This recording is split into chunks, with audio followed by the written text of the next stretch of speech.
Base model वाले भाइयों के लिए क्या है कि देखो भाई, लोग बेस मॉडल लेते हैं क्योंकि उनको देखो एक कम प्राइस में थोड़े ऊंचे सेगमेंट की गाड़ी चाहिए होती है, ठीक है, या फिर यूँ समझ लो बड़ी गाड़ी चाहिए होती है। तो अब वो लोग क्या करते हैं, अब जाहिर सी बात है भाई, मेजोरिटी ऑफ बेस मॉडल में ये स्टीरियो नहीं आता।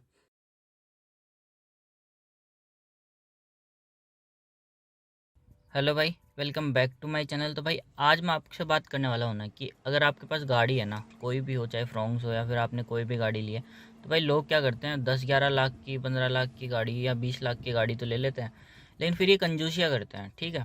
लेकिन आपको मैं बता दूँ, ये कंजूसियाँ नहीं करनी है।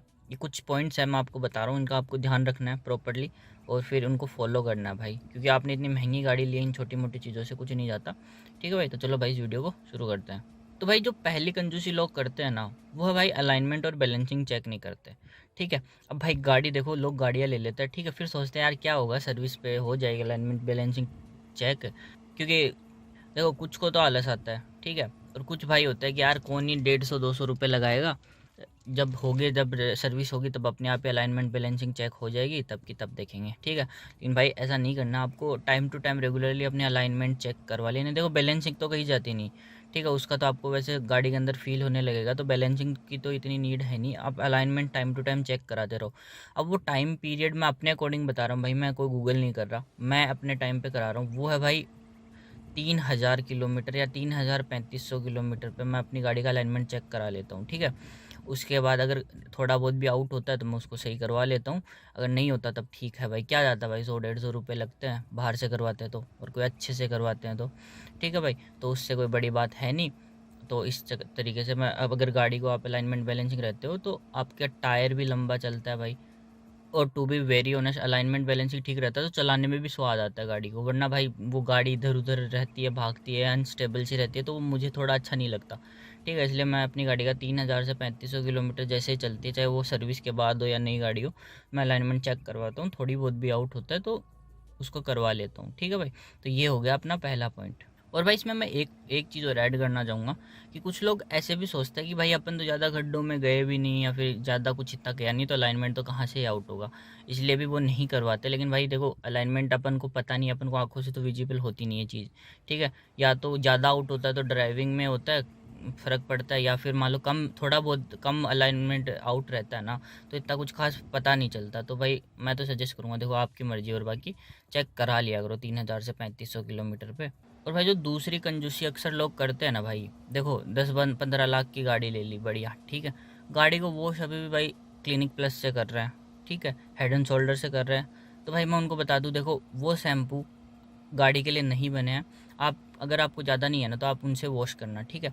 उसके बाद जब गाड़ी को आप पहुँच लोगे, सब कर लोगे ना, उसके बाद देखना आपको गाड़ी कैसे लगेगा, जैसे आप धूप में लेके जाओगे, जैसे गाड़ी थोड़ा कलर रूखा सूखा सा हो चुका है, ठीक है, वो शाइन जो रहती है ना वो नहीं रही, ठीक है। तो इसके लिए मैं आपको सजेस्ट करूँगा, जो शैम्पू गाड़ियों के लिए बने हैं ना, मैं कोई स्पेसिफिक ब्रांड का रिकमेंड नहीं कर रहा, जो भी गाड़ियों के लिए शैम्पू आते हैं गाड़ी वॉश करने के लिए, आप वो खरीदो। हाँ, मैंने एक का वीडियो बना रखा है, आप वो भी चेकआउट कर सकते हो, वो भी अच्छा है, मैंने उससे 5-6 बार वॉश कर लिया है, और 200 रुपये कुछ का पड़ा था भाई, 5-10 लीटर का मेरे को आ गया था, सस्ता भी है, ज़्यादा महंगा भी नहीं है, और अच्छा है भाई, मैं यूज़ कर रहा हूँ पर्सनली, गाड़ी को रेगुलर वॉश करता हूँ, तो वो भी अच्छा है, मैंने वीडियो बना रखा, आप जाके देख सकते हो, ठीक है। लेकिन भाई अगर आप सोच रहे हो कि मैं सरफ से साफ़ कर लूँगा या फिर शैम्पू से साफ़ कर लूँगा, क्लिनिक प्लस वगैरह से, या फिर हेड एंड शोल्डर वगैरह से, तो भाई देखो अभी तो आपको पता नहीं चलेगा, लेकिन आपकी नई गाड़ी में जब कुछ टाइम बाद में वो पेंट फेड होने लगेगा ना, उस टाइम पे आपको रिग्रेट होगा कि यार काश उस टाइम पे वो 200-300 या 400 रुपये अपन खर्च कर दे, तो ये चीज़ नहीं होती, ठीक है। तो एक गाड़ी का कार वॉश शैम्पू आप मंगा लो ज़रूर से, कुछ नहीं जाता भाई, मेरे ख्याल से 300-400 रुपये का आएगा मैक्सिमम, अच्छी से अच्छी क्वालिटी का, ठीक है। तो आप वो ऑर्डर कर लो। और भाई जो थर्ड पॉइंट है ना, वो भी इससे ही रिलेटेड है कि भाई चलो आपने मेरी बात सुन के शैम्पू तो मंगा लिया, लेकिन आप गाड़ी को पोंछ अभी भी फटी हुई बनियान से रहे हो, या फिर कोई ऐसे घर पे कोई कपड़ा पड़ा है उससे वो पोंछ रहे हो, तो भाई ऐसा नहीं करना भाई। कितना ऐसा, मेरे ख्याल से आपको 200-300 रुपये में 3-4 के सेट मिल जाएंगे। माइक्रो फाइबर क्लॉथ यूज़ करो, उससे एक तो स्क्रैच नहीं पड़ते, और भाई अच्छे से साफ़ भी होती है। आपको अगर यकीन नहीं होता तो आप एक बार उसको करके देखा करो, नॉर्मल कपड़े से और माइक्रो फाइबर क्लॉथ से, आपको डिफरेंस साफ दिख जाएगा कि किससे अच्छे से गाड़ी पोंछी जा रही है, ठीक है भाई। तो ये हो गया अपना थर्ड पॉइंट। और भाई जो फोर्थ पॉइंट है ना, वो है जो भाई बेस मॉडल रखते हैं, ठीक है। अब उनके लिए क्या है, अब मैं बताता हूँ। उसके लिए अपन को पहले गाड़ी में अंदर जाना पड़ेगा। तो भाई अभी अपन आ चुके हैं गाड़ी के अंदर, ठीक है। अब बेस मॉडल वाले भाइयों के लिए क्या है कि देखो भाई, लोग बेस मॉडल लेते हैं क्योंकि उनको देखो एक कम प्राइस में थोड़े ऊंचे सेगमेंट की गाड़ी चाहिए होती है, ठीक है, या फिर यूँ समझ लो बड़ी गाड़ी चाहिए होती है। तो अब वो लोग क्या करते हैं, अब जाहिर सी बात है भाई, मेजोरिटी ऑफ बेस मॉडल में ये स्टीरियो नहीं आता, ठीक है। अब भाई वो गाड़ी लेते हैं, अब भाई बिना गानों के तो मेरे ख्याल से कोई गाड़ी ड्राइव कर ही नहीं सकता, इतना तो है, ठीक है। तो अभी वो लोग गलती क्या करते हैं ना भाई, ये स्टीरियो है ये लगवा लेते हैं, लेकिन लगवाते हैं बाहर से एंड्रॉयड।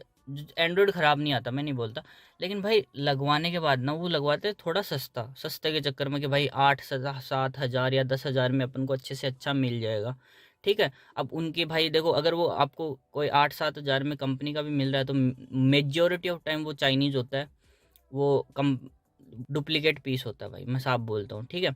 तो भाई उन पे मत जाओ, मेरा यही कहना है। अगर आपने भाई, अगर आप बेस मॉडल भी लिए हो ना, जैसे फ्रोंक्स है, ठीक है, फ्रोंक्स का भी बेस मॉडल आपने अगर लिया है तो वो भी आराम से आपको 7.5 लाख रुपए पड़ेगा। 7.5 लाख रुपए छोटी मोटी अमाउंट तो होती नहीं है, ठीक है।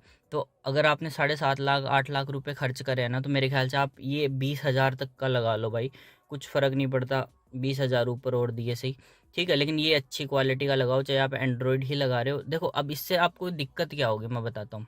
तो भाई इससे दिक्कत पता है क्या होती है, अभी आपने चलो सस्ता लगा लिया, अब ये टाइम के आपको उतनी बढ़िया परफॉर्मेंस तो देगा नहीं, ठीक है, टाइम के साथ जल्दी जवाब भी दे सकता है। मैंने कभी एंड्रॉयड यूज़ नहीं करा भाई, मेरी किसी भी कार में जिसमें भी आया है सब कंपनी से आया है, ठीक है। अब आप क्या करोगे, अब मान लो आपने बाहर से लगवा लिया, ठीक है। अब या तो ये टाइम के साथ बोल जाएगा, लेकिन कभी कभी क्या होता है भाई, ये गाड़ी के लिए सूटेबल नहीं होते, ठीक है। अब जैसे आपको आप सोचोगे भाई अगर कुछ गाड़ी में ख़राब होता है तो अपन वारंटी क्लेम कर लेंगे। भाई देखो, अगर आपकी जैसे मान लो एग्जांपल के तौर पे आपकी गाड़ी का मीटर ख़राब होता है, ठीक है, अगर उसका कारण जो आपने आफ्टर मार्केट एक्सेसरीज लगवाई है वो नहीं होता, तब तो आपको वारंटी मिल जाएगी, ठीक है। लेकिन अगर उसका कारण ही आपके आफ्टर मार्केट एक्सेसरीज है ना, तो कंपनी वारंटी देने से बिल्कुल मना कर देगी। और पता नहीं भाई कौन सा क्या नुकसान कर दे। बहुत से केसेस आए हैं कि जिसमें स्टीरियो की वजह से ईसीएम उड़ गया भाई, बहुत उड़ गया। तो ये क्वालिटी चीज़ें ही यूज़ करो गाड़ी के अंदर, ठीक है। आप लगवा रहे हो, इतनी महंगी गाड़ी लिया तो ये भी थोड़ा ढंग का ले लो, 20 हज़ार का ले लो आराम से, 20-25-30 हज़ार का, वो भी ब्रांडेड, ऐसे नहीं 20 हज़ार में भी आपको डुप्लीकेट मिल जाएंगे, लेकिन ब्रांडेड ही लो भाई, कंपनी के जो ओरिजिनल चीज़ होती है। या फिर अगर आपको ओरिजिनल स्टीरियो मिल रहा है मारुति का तो भाई वो लगवा लो, ठीक है भाई। ये हो गया अपना 4th पॉइंट। तो भाई ये तो हो गया स्टीरियो की बात, ठीक है। अभी 5वां और आखिरी पॉइंट मैं बता देता हूँ, वो है भाई इस गाड़ी के टायर से रिलेटेड।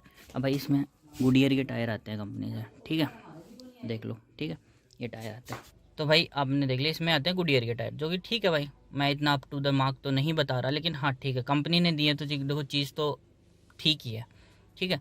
लेकिन अब लोग कंजूसी क्या करते हैं, जब भी गाड़ी के टायर घिसते हैं, ठीक है, तो वो क्या करते हैं, जैसे मान लो इसका टायर आता है, या फिर अपन कोई छोटी गाड़ी की बात करते हैं, जैसे ऑल्टो का टायर 3,000 तक आ जाता है एक टायर, ठीक है। लेकिन क्या करेंगे, आप किसी सस्ती कंपनी का या चाइनीज़ कंपनी का भाई 2500 रुपये में मिल जाता होगा, वो लगवा लेंगे। अब फिर भाई देखो, टायर एक ऐसी चीज़ है ना जिसमें बिल्कुल भी कंजूसी मत करो। चाहे और चीज़ों में आप कर सकते हो, अगर गाड़ी में कुछ दिक्कत होती है वो ठीक हो जाएगी, लेकिन भाई अगर टायर में कुछ मिस्टेक होती है ना, तो भाई वो थोड़ा भारी पड़ सकता है आपको, ठीक है। तो भाई टायर में कंजूसी मत करो, जितना ढंग का टायर हो सके उतना लगाओ। मैं रिकमेंड करता हूँ मिशलिन या ब्रिजस्टोन, ठीक है। मिशलिन के मैं ज़्यादा रिकमेंड करता हूँ क्योंकि भाई मैंने पहले यूज़ करे हैं मिशलिन के, थोड़े महंगे आते हैं, ठीक है, और कंपेरेटिवली अदर ब्रांड, लेकिन भाई उनकी जो परफॉर्मेंस है लंबे चलते हैं। और भाई लिटरली बोलूँ, पंचर भी जो मेरी पुरानी कार थी ना, ऑल्टो थी भाई, उसमें मैंने मिशलिन के टायर लगा रखे थे, ठीक है। 40,000 किलोमीटर के समथिंग वो चले थे, फिर वो अभी तो बेच दी थी उसको 40,000 चलाने के बाद में। भाई मुश्किल से 2 बार पंचर हुए होंगे वो, और दोनों बार में भी मैंने स्टेपनी तक यूज़ नहीं करी। वो पंचर हुए, घर पे लाके खड़ा करी, फिर मुझे थोड़ी देर बाद पता चला कि भाई थोड़ी हवा कम हो रही है, तो मैंने चेक करा तो उसमें कील रुपी हुई। फिर मैं ले जाके गाड़ी को खड़ी कर दी अगले के पास, उसने पंचर निकाल के दे दिया। मैंने टायर भी नहीं खोला भाई लिटरली उसका। तो भाई आप इसीलिए बोलता हूँ अच्छे क्वालिटी का टायर यूज़ करो, आपको कहीं धोखा नहीं देंगे, ना फटेंगे ना कटेंगे, ठीक है। तो भाई चलो भाई, आई होप आपको वीडियो थोड़ा इन्फॉर्मेटिव लगा होगा, अगर लगा तो प्लीज़ लाइक कीजिए और चैनल को सब्सक्राइब करना ना भूलें। Thank you so much.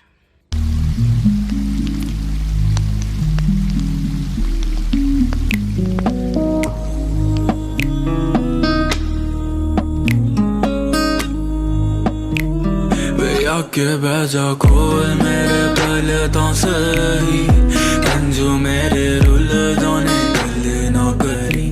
वे आके बैजा खोल मेरे पहले तो सही, अंजू मेरे रुल करी